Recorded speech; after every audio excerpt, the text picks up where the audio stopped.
Abu Nawas suatu pagi berjalan sendirian menuju masjid untuk sholat subuh berjamaah. Dia melihat sudah banyak jamaah berada di masjid, meskipun belum adzan subuh. Ada yang berzikir, sholat sunnah, hingga tadarus Al-Quran. Setelah melaksanakan sholat subuh dan zikir, orang-orang mulai beranjak meninggalkan masjid. Ketika sampai di halaman masjid, Abu Nawas terlihat senyum-senyum sendiri sambil memandangi topinya. Tentu saja tingkah ini membuat para jamaah penasaran. "Hei Abu Nawas, memangnya apa yang kamu lihat di dalam topimu sampai-sampai terlihat sangat bahagia?" kata salah seorang jamaah. "Aku melihat surga dan para bidadari di dalam topiku," jawab Abu Nawas dengan ekspresi meyakinkan. Mendengar jawaban itu, para jamaah berbondong-bondong menghampiri Abu Nawas. Dikarenakan sangat penasaran, salah satu dari mereka berkata, "Sini coba aku lihat." "Tapi aku tidak yakin kau bisa melihat seperti apa yang aku lihat," ujar Abu Nawas sambil mencegahnya. "Memangnya kenapa Abu Nawas?" jawab jamaah dengan serempak. Dikarenakan mereka sama-sama makin penasaran, Abu Nawas dengan mimik wajah serius menjelaskannya. "Sebab hanya orang-orang beriman dan soleh saja yang bisa melihat surga dan bidadari di dalam topiku ini," ujarnya. "Sini coba aku lihat," ucap salah satu jamaah. Abu Nawas pun mempersilakan dengan memberikan topinya. Orang tersebut segera melihat ke dalam topi lalu sejenak menatap ke arah Abu Nawas. Ia kemudian menengok ke orang-orang di sekelilingnya. "Benar aku melihat surga dan bidadari luar biasa sekali," ucap orang itu berbohong. Dikarenakan takut dikatakan orang yang tidak soleh dan kurang beriman, jamaah lainnya pun ikut penasaran juga. "Benarkah? Coba aku ingin melihatnya," ucap jamaah lainnya. Setelah melihat ke dalam topi Abu Nawas, ia terbelalak lantaran tidak melihat apa-apa. Namun lagi-lagi karena gengsi takut dikatakan orang tidak soleh dan tidak beriman, dia pun terpaksa berbohong.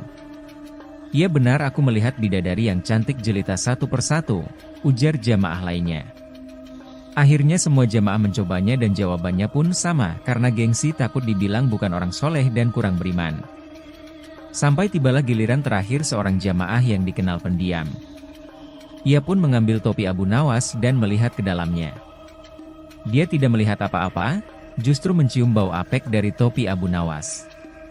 Orang itu langsung melempar topi ke tanah dan berkata dengan sedikit nada jengkel, "Aku tidak melihat apa-apa.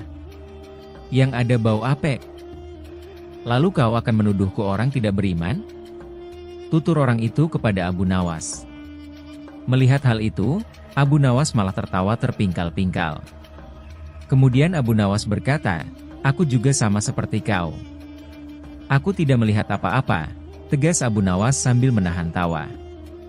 "Hei kalian semua jangan hanya karena takut dibilang orang tidak beriman lalu membohongi diri sendiri dan orang lain.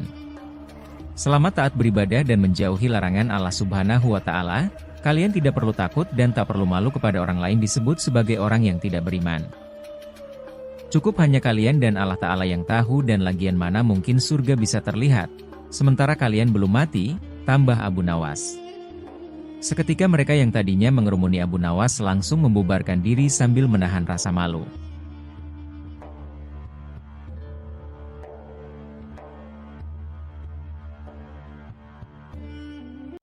Pada zaman dahulu orang berpikir dengan cara yang amat sederhana. Dan karena kesederhanaan berpikir ini seorang pencuri yang telah menggondol 100 keping lebih uang emas milik seorang saudagar kaya, tidak sudi menyerah. Hakim telah berusaha keras dengan berbagai cara tetapi tidak berhasil menemukan pencurinya. Karena merasa putus asa pemilik harta itu mengumumkan kepada siapa saja yang telah mencuri harta miliknya, merelakan separuh dari jumlah uang emas itu menjadi milik sang pencuri, bila sang pencuri bersedia mengembalikan. Tetapi pencuri itu malah tidak berani menampakkan bayangannya. Kini kasus itu semakin ruwet tanpa penyelesaian yang jelas. Maksud baik saudagar kaya itu tidak mendapat tanggapan yang sepantasnya dari sang pencuri.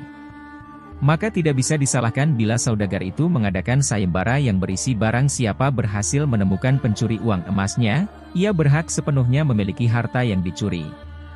Tidak sedikit orang yang mencoba tetapi semuanya kandas.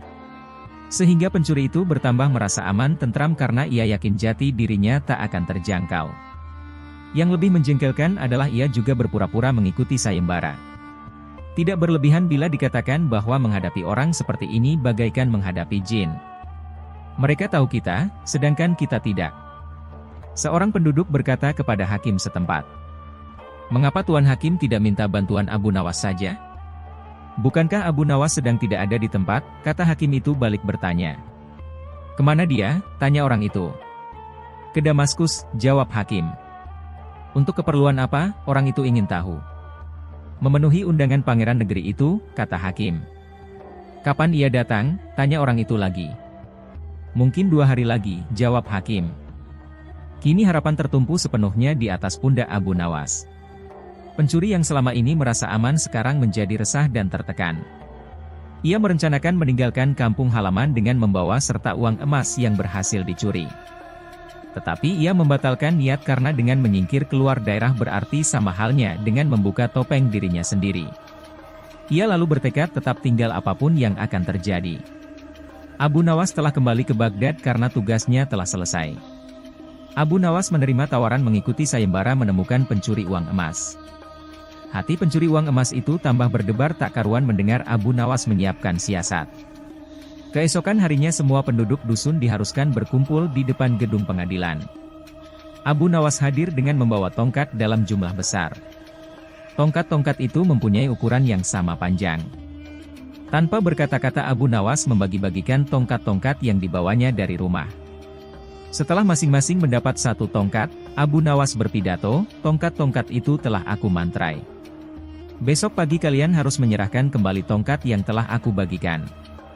Jangan khawatir, tongkat yang dipegang oleh pencuri selama ini menyembunyikan diri akan bertambah panjang 1 jari telunjuk. Sekarang pulanglah kalian."